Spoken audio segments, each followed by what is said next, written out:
How to save GIFs on iPhone. To get started, first of all go ahead and open up the Messages application on your phone. The Messages app allows users to send and receive text messages, photos, videos, and other media.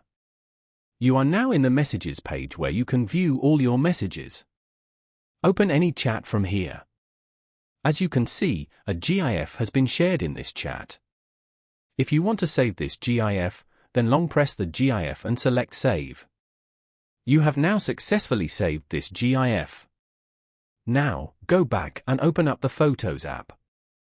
You will find the GIF you just saved over here. This way, you can use the same process for any GIF that you want. Following these steps, you can easily save GIFs on iPhone.